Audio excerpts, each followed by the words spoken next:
Hi owls, it is Tuesday the 9th of February and it's time for the next part of Which Was. I wonder what's going to happen next. Who's going to get to the final clue first? Is it going to be Felicity Bat?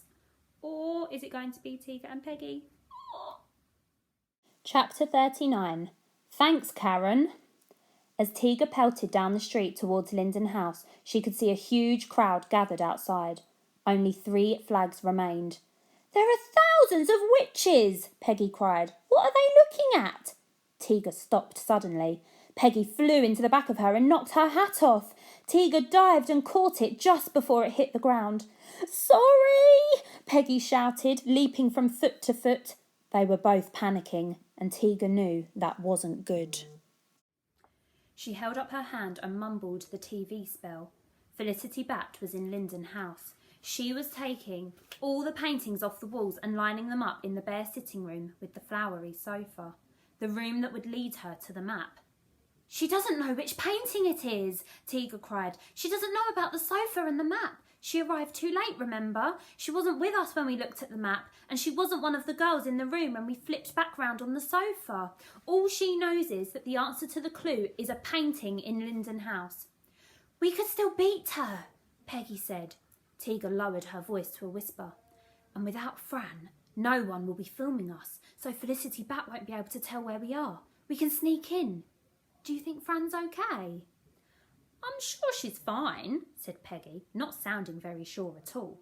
Or at least probably not dead. It is Fran, said Tiga. She's indestructible. You're right, Peggy said. She's definitely not squashed somewhere, and she would want us to carry on. Tiga nodded. She held up a hand and showed Peggy the image of Felicity Bat in Linden House. She wasn't wearing her hat. Pegs, we need to be clever about this. She doesn't have her hat and she's in the very room we need to get to. I say we try to find her hat and crush her shriveled head. If we can't find it, we create a distraction and get her out of there so we can get to the map. Peggy nodded. Let's just hope she doesn't sit on that sofa. Tiga and Peggy sneaked round the back of Linden House to avoid the crowd that was getting bigger and bulkier by the second. They found an open window by the kitchen and raced upstairs to Felicity Bat's room. There, placed carefully on the bed, was the hat they needed. Tiga grabbed it, her hand shaking, and felt for the shriveled head. The shriveled head isn't here, she whispered. Peggy grabbed the hat and felt around the brim. Where could it be? More Which Was witches! A voice suddenly cried. It belonged to the witch with the ladder. She was peering in through the window again. Peggy dropped the hat. Tiga froze.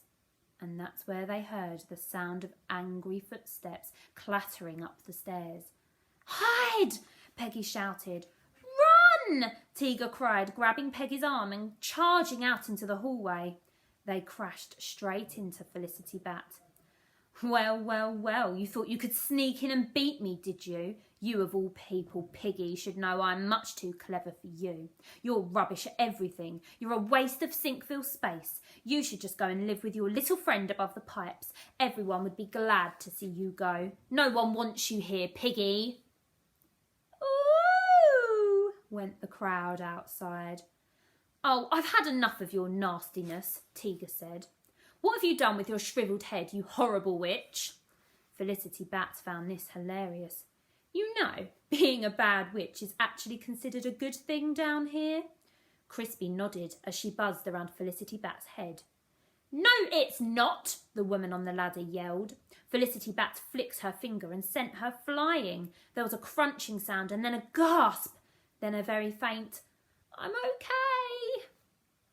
Felicity Bat cleared her throat and continued. I'm incredibly good at everything I do, and you'll never figure out where I've hidden my shriveled head. It's somewhere you'll never find it. The half-empty cereal box on the dining room table, said Karen. She was standing in the window, perched on the ladder. She winked at Tiga. Karen! You idiot! Came a cry from outside. Aggie Hoof was obviously watching from the crowd. Felicity Bat stared at Tiga. Tiga stared at Felicity Bat. Then Tiga made a run for it. She shot down the stairs, but her legs wouldn't move fast enough. Felicity Bat was tearing through the air behind her. "Oh, you won't get it!" she screeched. They were getting closer and closer to the dining room. Felicity Bat flung her hands madly about in the air, sending statues crashing down on Tiga. Tiga ducked and dived and threw herself towards the dining room door, but before she could reach it, it slammed shut. She crashed into it and fell to the floor as Felicity Bat cackled. Everything seemed to move in slow motion for Tiga. She groaned, clutching her head. There was no hat on it anymore. She looked up slowly and saw Felicity Bat hovering above her. In her hand was Tiga's hat, and on it was the only thing keeping her in Ritzy City. "You know, when I crush this, they'll send you straight back up the pipes. You won't be interviewed by the rubbish Ritzy City Post reporter, and you won't get to see who wins, although I think we all know it's going to be me. You'll be back above the pipes all alone with that horrible woman you hate, and no one in Ritzy City will ever remember you were here." Tiga clenched her fists and tried not to cry. She bit her lip and glanced up the stairs. Peggy was nowhere to be seen. All she wanted was to say goodbye to Peggy. "I suppose it's terribly unoriginal," Felicity Bat said. "But any last words?" The door to the dining room flew open. "Yes, it's Peggy, not Piggy." Peggy held up a shriveled head and smashed it on the ground. Felicity Bat's mouth fell open. "What? How did you...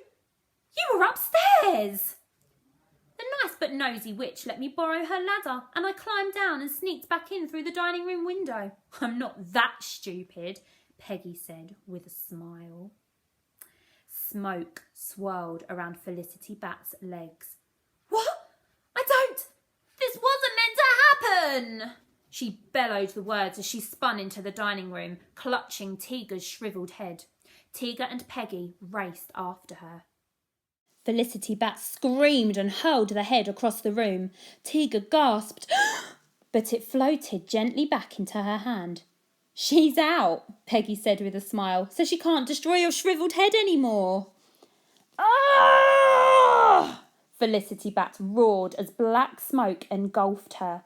Tiga hugged Peggy so tightly that Peggy's voice was more of a squeak when she said, "We should go to the map." They walked arm in arm to the little flowery sofa. Tiga looked back and smiled just as Felicity Bat disappeared with a pop.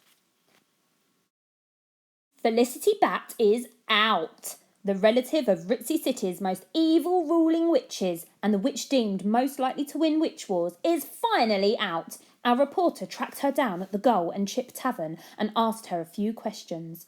"Reporter, did you think the hat thing was clever? Because it was at first, and then it seemed, well, a bit stupid."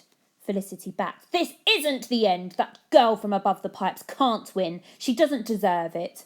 Reporter: "So you'd like Peggy Pigwiggle to win?" Felicity Bat: "Don't be ridiculous." Reporter: "Well, it's her or the girl from above the pipes." Felicity Bat: "Well, for now." Reporter: "What does that mean?" Note from the Ritzy City Post editor: "Our reporter forgot to write down the last part of this interview. Sorry." And so, a final word from Felicity Bat's fairy, Crispy. Crispy: "Freedom!" Reporter: "You make a lot of noise for such a little thing."